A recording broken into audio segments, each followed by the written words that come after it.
Hi there, a warm welcome to you. Thank you for joining the live chat. This week's live chat, last live chat we are in. Friday, Saturday, Sunday are three live chat days. So this is this week's last live chat. Thank you for becoming part of this wonderful session. Lots of topics, but we'll focus on two main topics. Let me welcome the participants first, then we'll get going.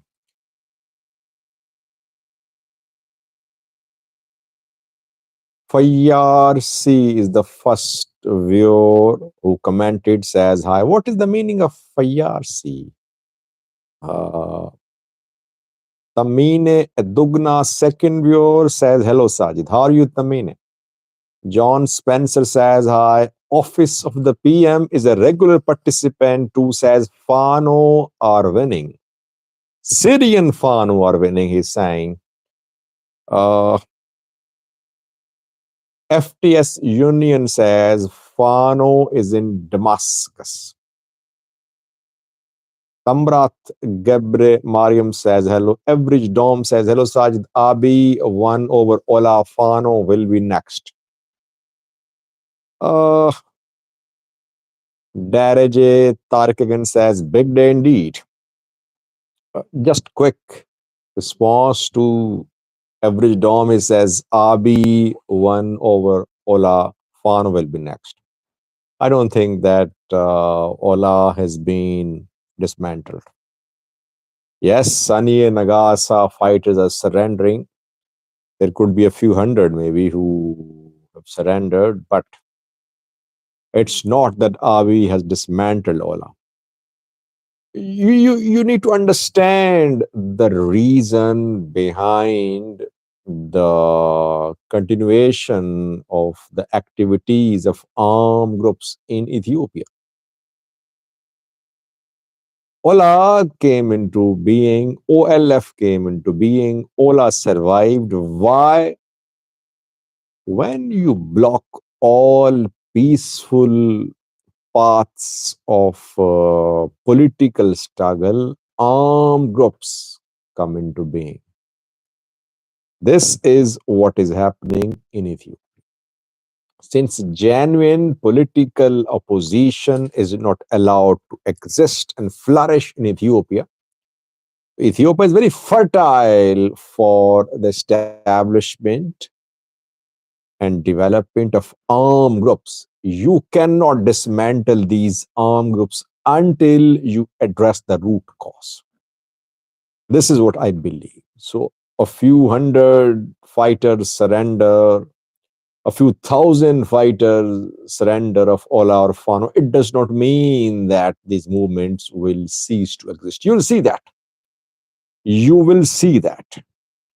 Last year, I predicted that fighting in Amhara will engulf entire Amhara.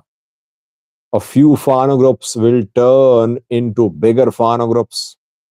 Region will be destabilized. You saw. All what I said has been proven. It wasn't just a prediction, it was based on the analysis, neutral analysis. Now, you'll see, Ola won't be dismantled. I am not saying that just because I support Ola or I support the government. No, it's based on analysis. Analysis is that root cause is not being addressed. Now, two main topics. Let me just give you a brief of two main topics. Firstly, big day for the for the Fano fighters today, Fano groups today. Why is today a big day for Fano groups? Secondly, I covered Syria, by the way, before starting my coverage of Ethiopia in 2020. I covered Turkey-Syria war. I did scores of videos on Hayat Tahrir al-Sham, the group which has managed to march to Damascus. People, especially Fano supporters, are happy as if now They can also march to capital Addis Ababa, just like HTS, Hayat Sham, has marched to Damascus. I want to draw a few parallels because I covered both the countries. So I want to share my views with you about the march of HTS towards Damascus and the march of Fano fighters towards Addis Ababa.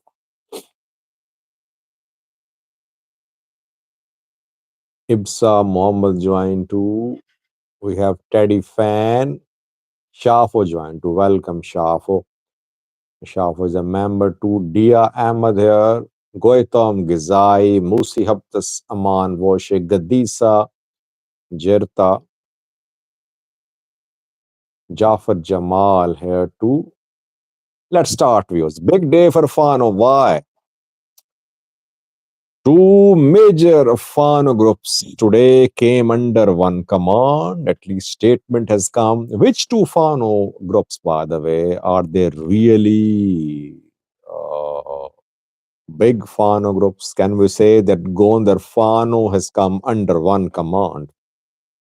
We know that Gujam and Wallo Fano are under respective one command. Shoa is not under one command. Gondar Fano has been trying to create unity, but the north and south Gondar factions could not create one structure, one command structure. But today, two major Fano groups of Gondar came under one command. Which groups are they? Are they from South Gondar or North Gondar?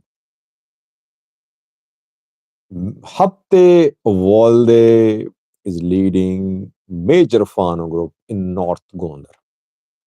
If I'm not wrong, Massafent is part of this Fano organization led by Hapte Walde in North Gondar. And people, even Amhara Fano supporters, have been criticizing North Gondar Fano, that some North Gondar Fano commanders are supportive of Prosperity Party because Pimabi's in-laws are from Gondar. Zinash is from Gondar, Pimabi's wife.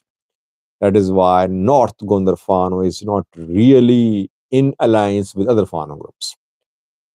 So North Gondar Fano group led by Hapte Volde has united with Baya Kenau Fano group. Baya Kenau, I hope my pronunciation is correct. Baya Kenau is leading a Fano group which is based in South Gondar, if I'm not wrong. Ubante Abate's Fano group is part of Baya Kenau. Ubante Abate, the Fano commander of South Gondar, who was killed a few months ago in an operation by the Ethiopian military, is the senior most Fano commander killed so far, Ubante Abate, South Gondar. And when Ubante Abate was working as Fano commander in South Gondar Fano was under one command. Now, Bayak now is leading South Gondar Fano. So we can say that today, North and South Gondar major Fano groups came under one command. So we'll have to wait to see the response of other Fano commanders, Safar Malise and other commanders. Will they just endorse this alliance or not? We'll have to wait. But it's a big development because I think it was very difficult for Gondar Fano to come under one command, keeping in view Prosperity Party's efforts to create divisions in North Gondar. But somehow North and South Gondar Fano united. By the way, you know that a few days earlier in a video, I told you that Gondar Fano commanders in an interview accused Skandar Naga. They blamed Skandar Naga for splits in Gondar Fano. They said that Skandar was creating divisions and Skandar's group has been cleared, has been removed from Gondar. and that would pave the way for unity of Fano and Gondar. And this is what happened. So they managed to unite under one command. We'll have to wait. We know that Gujam and Wollo are definitely united. Is Gondar really united? We'll have to wait to see that. Shoa now is remaining, but in Shoa, Taframamu is operating. It is difficult to unite all Shoa groups, but since Taframamu is operating there, so he can uh, create a little bit of stability there. People are saying, "What's big day you talking about, Mengistu? Are you listening to me? I'm talking about big day for Fano fighters because major Fano groups in North and South Gondar zones have come under one command. Fano commanders have been saying recently that they're trying to create one regional command structure. If they manage to create zonal command structures in both Gondar and Shoa, one day maybe they can create a regional, on a Mahara level, regional command structure. By the way, this new operation, if you remember, I did a video a few days ago. I told you that the new operation launched by Ethiopian military against Fano a few weeks ago has indirectly helped Fano in removing differences between Fano groups, because we saw bitter animosity and infighting in Fano before the start of the military operation. Animosity and infighting in Fano. But after the start of the operation, I did not hear of any one incident involving fighting between Fano groups. Rather, we saw new developments. We saw that now that Gondar Fano has united, and I did not hear about any fighting between Skandar Naga group and Gujjam Fano. So, indirectly, we can say that Ethiopian military operation against Fano has indirectly united Fano groups. Now, just Shoa remaining.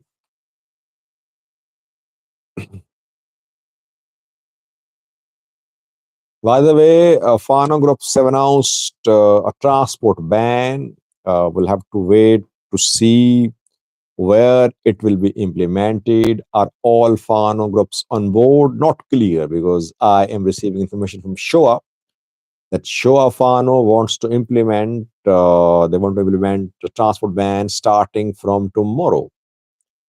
We'll have to wait to see if other Fano groups will join or not. So far, Shoa Fano wants to implement this ban.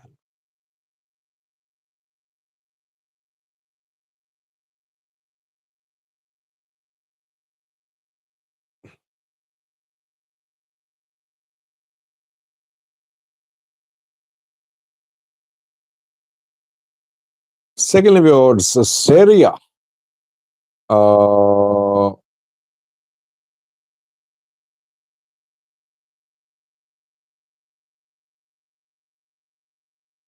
can Fano fighters one day advance towards the capital, Addis Ababa? Can they take over capital Addis Ababa like Syrian fighters have taken over Damascus? Uh, Syria is a battlefield which has so many players. We know that the conflict in Syria is not just an internal conflict, it's a regional conflict, it's an international conflict. Iran and Saudi Arabia, they have been promoting their own versions of Islam. Iran promotes Shia version of Islam. It backs Shia leaders. It wants Muslim countries to follow this Shia version of Islam. Saudis, Emiratis, they promote Sunni version of Islam. Both these countries promote their version of Islam across Muslim world. And that is how the two countries create divisions. So the fight in Syria was between Sunni Islam and Shia Islam. First aspect of this conflict. Secondly, it was a fight between Americans and Russians too. Russians and Bashar al-Assad government was saved by Russians. I remember in 2018 or 2019, Assad was about to collapse. His government was about to collapse. It was the but it was Russian military which saved Bashar al-Assad from collapse. Russia has long been supporting Assad's family. Direct military support was given by Russia to Bashar al-Assad government. Iran also deployed its military to Russia, to Syria. So Iran and Russia directly supported Assad government. Otherwise, Assad government was about to collapse in. It was about to collapse years ago. Saudi Arabia, UAE, they have been supporting Sunni armed groups in Syria. Turkey. Turkey shares a border with Syria. Kurds are based in Syria. And Kurds from Syria, from Iraq, they have been backing Kurdish movements in Turkey. Turkey has been launching its strikes on Kurds in Iraq, in Syria. So Kurdish groups are based in Syria too. Turkey has formed anti-Kurdish groups operating in Syria. Turkey wanted to keep Kurds away from its border. Americans here too, Americans in control of oil wells too, Americans backing Kurds. There are so many players in Syria. It's not that Hayat al-Sham just simply marched towards Damascus. Problem is that Assad was just in power because of Iran and Russia. And Z Wisdom says you need to mute some people, Sajid. Don't allow anyone to insult you. I don't care about people's comments. If the comments are insulting, don't want to waste my time blocking them. Let them write whatever they are writing. So it wasn't a simple march by HTS towards Damascus. Problem is that the allies of Bashar al-Assad, they dished him, you can say, to some extent. Russia now is involved in its neighborhood war against Ukraine, ongoing for more than a year now. So Russians not in a position to proactively support Bashar al-Assad. Iran also is fighting on so many fronts. Iran, Israel, uh, limited confrontation has been happening. Iranian proxies under pressure in the Middle East. Perhaps Iran is not in a position to proactively support Bashar al-Assad. Bashar al-Assad government, I think, lost allies. The allies which were supporting the government. Ethiopia is a totally different case. You cannot draw parallels. You cannot say that Fano will also march towards Addis Ababa like HTS did. Ethiopian government is way stronger than Bashar al-Assad's government. Ethiopian military way stronger than Bashar al-Assad's military. And I don't think that there are so many international players involved in Ethiopia. So a long way to go for Fano fighters if they want to reach Addis Ababa. Uh, they cannot do it overnight. By the way, HTS just took 2 weeks to reach Damascus, but I covered their activities in Idlib in 2019, I remember. For the last 5 years, they have been operating, and it was formed HTS before that. I started covering their activities in 2019. They took several years to be in a position to march towards the capital. Maybe now uh, they got the opportunity. Fano will have to wait for the time, right time as well. Right time will come when government will be weak. I don't think Zimbabwe's government is very weak now. If time comes when the Ethiopian federal government gets weak, that would be the appropriate time for Fano fighters to make decisive march towards Addis Ababa.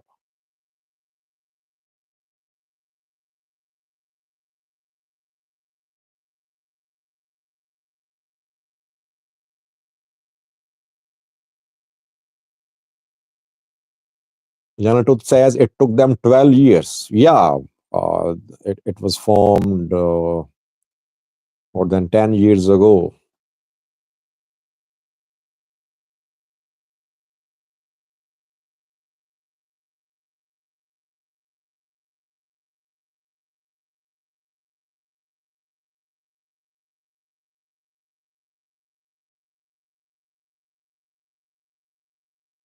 By the way, Assad has arrived in Moscow. He has sought asylum there, but it's an insult to Russian global ambitions too. It's really an embarrassment for Russians because they could not protect one of their allies in the Middle East.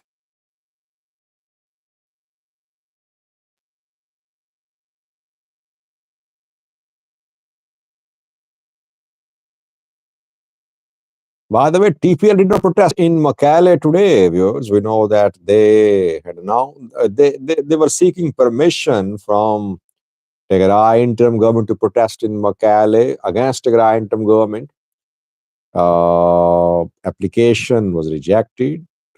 Then we saw that they went to Addis Ababa, where meetings were held between federal government leaders, including the PM and TPLF leaders and Tigray general. They returned. They're silent, by the way.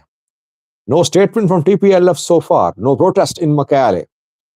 What are they up to? What will they decide? Will they just stay silent?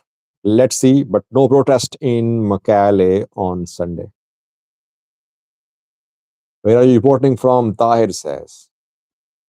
I am reporting about Ethiopia. From where I'm reporting, that's not significant. John Spencer says, any news on the MOU and the tripartite treaty being enacted? What does the current situation in Jubaland mean to the MOU? Well, MOU will be back under consideration after Abdirahman takes office. I think he'll take office this month. What will he do? Will he cancel the MOU? Definitely, he will review it. So we'll have to wait to see that. What is happening in Jubaland is alarming. Ethiopia is directly intervening in Jubaland. It stops, won't withdraw from Somalia now. Hassan Sheikh government is now losing its presence in regional states. Federal member states are aligning with those countries which Somalia sees as enemies. Puntland, Jubaland, Somaliland's case is different, but such a government is very rapidly losing its writ in Somalia. Where is Asad Jabir says he's arrived in Moscow. General Truth says, can Israel invade Syria if they feel ISIS rise again? Well, they were attacking Israel they were attacking Syria prior to when there was no ISIS. They were attacking Iran, back proxies there. So I think their main concern is the presence of Iranian proxies in Syria.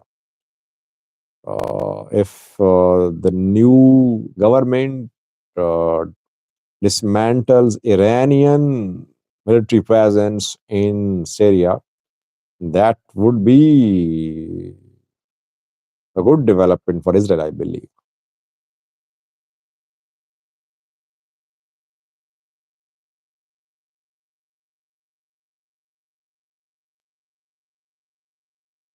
Hero Burr says, inevitable time for Abiy Ahmed has arrived, time to pack up and leave.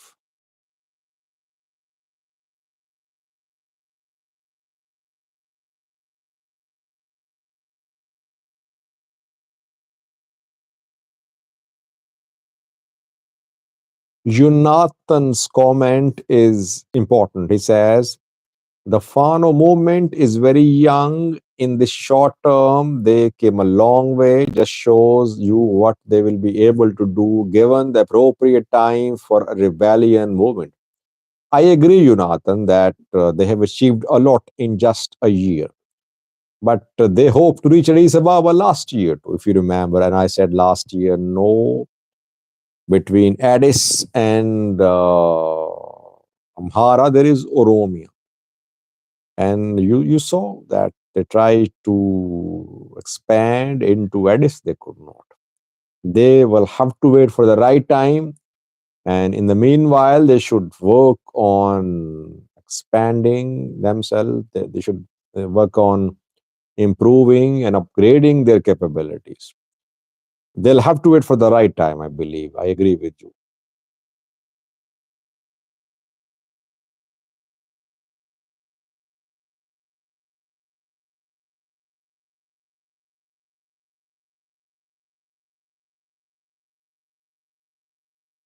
And talks as people that underestimate Fano should watch news that are coming from Damascus. Well, I would request you to watch the start of this live chat. I analyzed prospects of Fano reaching Addis Ababa with the background of Syrian fighters reaching Damascus.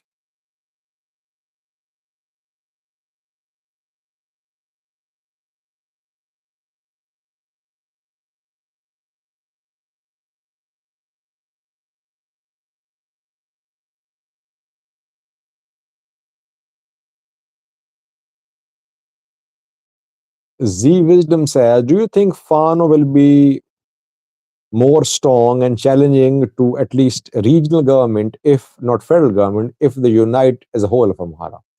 Yeah, it makes sense, I think, if they manage to come under one command. Perhaps they'll be uh,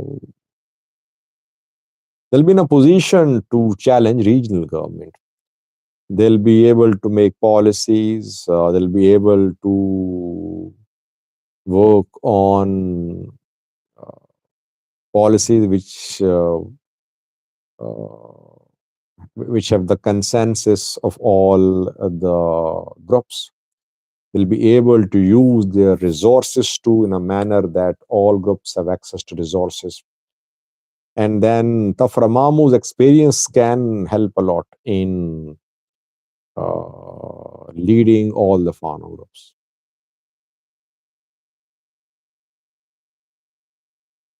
FTS Union says, is Eritrea backing Fano? Well, officially, Eritrea denies. Ethiopia never officially blamed Eritrea for backing Fano. But Fano, diaspora Fano supporters have been using Eritrea as a transit to enter Ethiopia.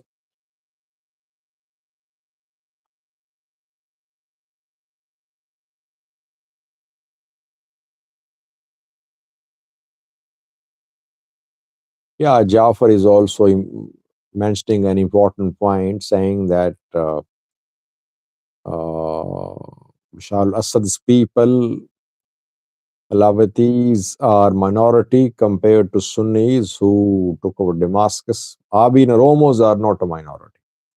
Yes, that's very important point, Jafar.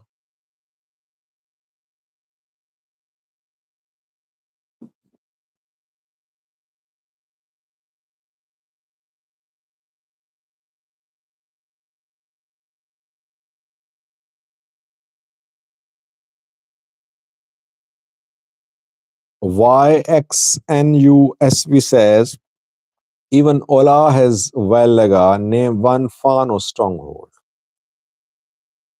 Well, Fano has strongholds too. What is happening in Gujam, by the way? Are schools open in Gujam? Are businesses open in Gujam? Are banks open in Gujam? Uh, an entire district's leadership was killed, allegedly by Fano in Gujam. So they have their strongholds too. They are carrying out attacks in major cities. They enter major town cities. They have access to Sudanese border too, by the way. They entered Matimma. They're still there. I heard about fresh fighting there this morning. So they have the strongholds too. You cannot say they have no territory. They keep on changing their location, but they are definitely on the ground in Amhara.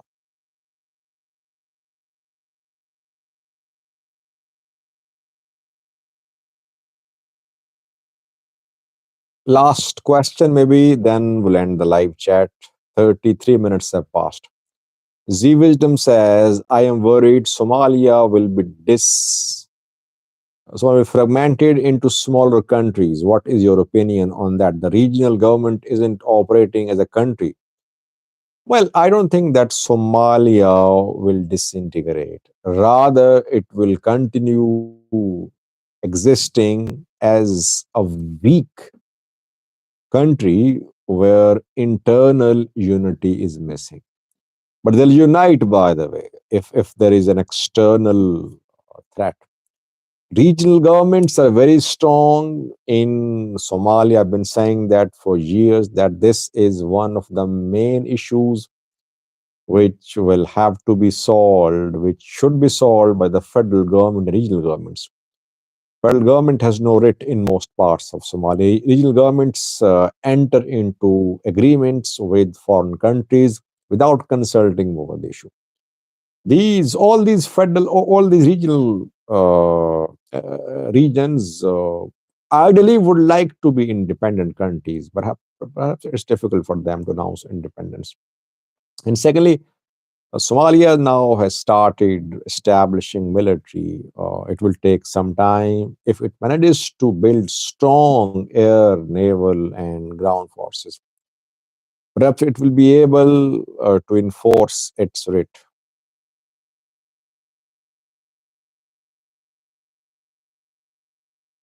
David says, why did Russian airstrikes and drones could not stop the rebels?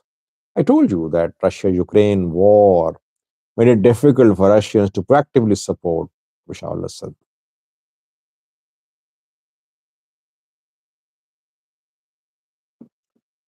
Thank you, Hirober.